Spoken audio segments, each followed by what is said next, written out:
මම ඔබට කිව්වොත් ලෝකේ තියෙන දැවැන්තම බීම සමාගමක් අද මේ ඉන්න තත්වයට එන්න රූපවාහිනී දැන්වීම් වලට මිලියන ගණන් වියදම් කරනවා වෙනුවට පාවිච්චි කළේ මහමග තියෙන කුණු කූඩ කියලා. ඔබ විශ්වාස කරනවද? ඔව්.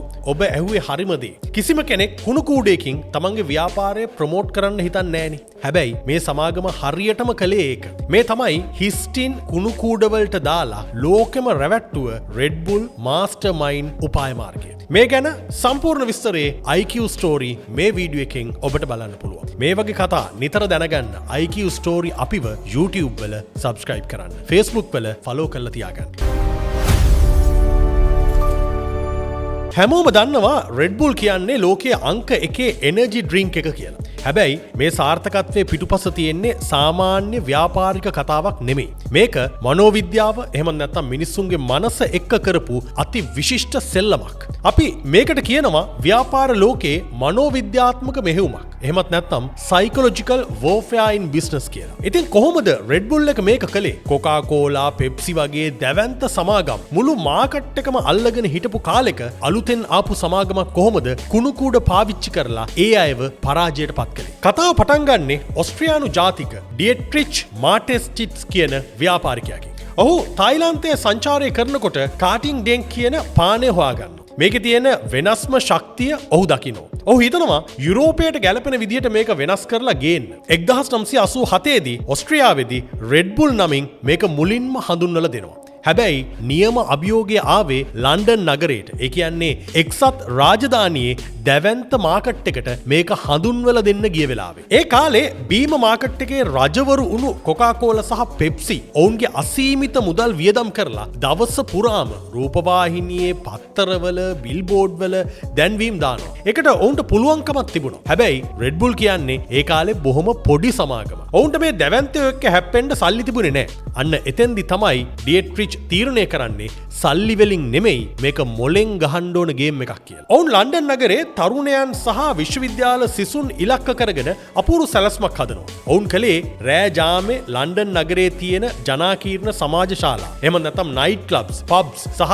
විශ්වවිද්‍යාල අවට තියෙන කුණු කූඩ වලට Red Bull හිස්ටින් දහස් ගණනින් ගෙනල්ලා දාපු එක. ඒ විතරක් නෙමෙයි මිනිස්සු වැඩියෙන් ගැවසෙන පදික වේදිකාවල පවා මේ හිස්ටින් පොඩි කරලා දැම්මා. පහුවද උදේ වැඩට එන මිනිස්සු විශ්වවිද්‍යාල තරුණයන් මේක දැක්කා. ඔවුන් දකිනවා හැම කුණු කූඩයකම වගේ නිල් පාට සහ රිදී පාටින් දිලිසෙන අමුතු බීම ටින් එකක් පිරලා තියෙනවා. මිනිස්සුන්ගේ මනස වැඩ කරන්න ගත්තේ මෙන්න මේ විදිහට. මේ මොකද්ද මේ අලුත් බීම එක? මුළු නගරේම මේක බොනවා වගේ. මං විතරද මේක ගැන දන්නේ නැත්තේ? මේක මේ තරම් මිනිස්සු බොනවා නම් අනිවාර්යෙන් මේකේ මාර රහක් ඇති. වගේ දෙයක් තමයි මිනිස්සුන්ගේ ඔළුවේ වැඩ කළේ. අපි මේකට කියනවා social proof කියලා. එහෙම නැත්නම් සමාජ සාධනය කියලා. මේක තේරුම් ගන්න සරල උදාහරණයක් මම ඔබට කියන්න. උදාහරණයකට හිතන්න ඔබ නුහුරු නගරයක කෑම කන්න රෙස්ටුරන්ට් එකක් හොයනවා කියලා. එක රෙස්ටුරන්ට් එකක් සම්පූර්ණයෙන් හිස්. හැබැයි අනිත් රෙස්ටුරන්ට් එකේ සෙනග පිරීලා ඉන්නවා.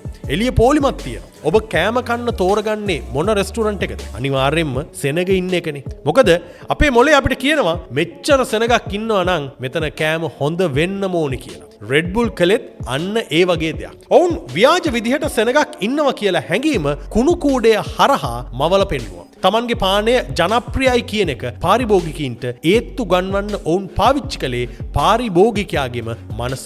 මේකට බෑන්ඩ් වැගන් ඉෆෙක්ට් කියලාත් කියනවා. ඒ කියන්නේ බහුතරයක් දෙනා කරන දෙයක් අනුගමනය කරන්න තියෙන මානසික නැඹුරුතාවය. මේකත් එක්කම Red Bull තව දෙයක් කළා. ඒ තමයි Red Bull Wings team නමින් තරුණියන් කණ්ඩායමක් යොදවලා උඩ ලොකු Red Bull ටින් එකක් හයි කරපු මිනි කූපර් කාර් වල නගරේ පුරා යවුවා. මේ කණ්ඩායම කලේ විශ්වවිද්‍යාල සිසුන්ට විභාගවලට පාඩම් කරන අයට මහන්සි වෙලා වැඩ කරන අයට නොමිලේ Red Bull එකක් බෙදලා දීපු එක. මේකට කියන්නේ ගරිල්ලා මාකටිං කියලා. ඒ කියන්නේ අඩු වියදමකින් වැඩිම බලපෑමක් කරන සාම්ප්‍රදායික නොවන අලෙවි ක්‍රම. තවත් පුදුම හිතන කතාවක් තියෙනවා. සාමාන්‍යයෙන් අලුත් ප්‍රොඩක්ට් එකක් මාකට් එකට එනකොට අනිත් ඒවට වඩා අඩුවෙන් තමයි දෙන්නේ. හැබැයි Red Bull කලේ සම්පූර්ණයෙන් අනිත් පැත්ත. ඔවුන් ඔය Coca-Cola, Pepsi වලට වඩා ගොඩක් වැඩි මිලකට මේක විකුණුවා. මේකෙනුත් මිනිස්සුන්ගේ එහෙම නැත්නම් පාරිභෝගිකයාගේ මනස ඔවුන් හැඩගැස්සුවා. ඒ තමයි මිල වැඩි කියන්නේ මේකේ මොකක් හරි විශේෂ දෙයක් තියෙන්න ඕනි කියන හැඟීම මිනිස්සුන්ට අරගෙන ආවා.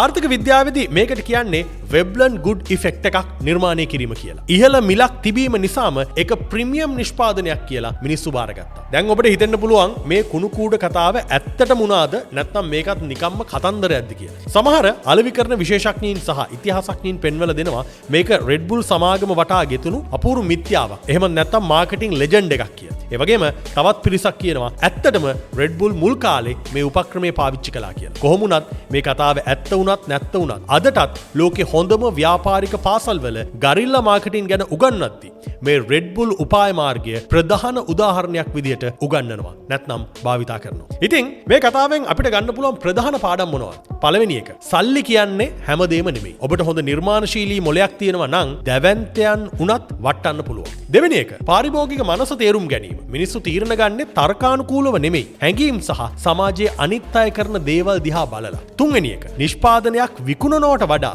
ජීවන රටාවක් එහෙම නැත්නම් ලයිෆ් ස්ටයිල් එකක් විකිණීම තමයි වැදගත් වෙන්නේ. Red Bull කියන්නේ අද වෙනකොට ෆෝමියුලා 1 කණ්ඩායම්, පාපන්දු කණ්ඩායම්, අභ්‍යවකාශී නම් පවා මිනිස්සු බිමට පන්වන තරම් ත්‍රාස ජනක දේවල් කරන දැවැන්ත බ්‍රෑන්ඩ් එකක්. හැබැයි ඒ ගමනේ අත්තිවාරම් වැටුනේ ලන්ඩන් නුවර පාර අයිනි තිබුණු හිස් කුණු කූඩ වලින්. ඊළඟ වතාවේ ඔබ කඩේට ගිහිල්ලා මොකක් හරි ජනප්‍රිය දෙයක් මිලදී ගන්නකොට පොඩ්ඩක් හිතලා බලන්න ඔබ ඒක ගන්නේ ඇත්තටම ඔබට ඒක අවශ්‍ය නිසාද? එහෙම නැත්නම් සමාජය විසින් ඔබේ මනසට දාපු ඒ ඇඩ්වර්ටයිසිං එහෙම නැත්නම් ඒ ගරිල්ලා මාකටිං ක්‍රම නිසාද කියලා. මේ වගේ ව්‍යාපාර ලෝකයේ හැංගුණු කතා තවදුරටත් දැනගන්න IQ Story අපිව YouTube වල subscribe කරන්න. Facebook වල follow කරලා තියාගන්න. ඔබට සුබ දවසක්.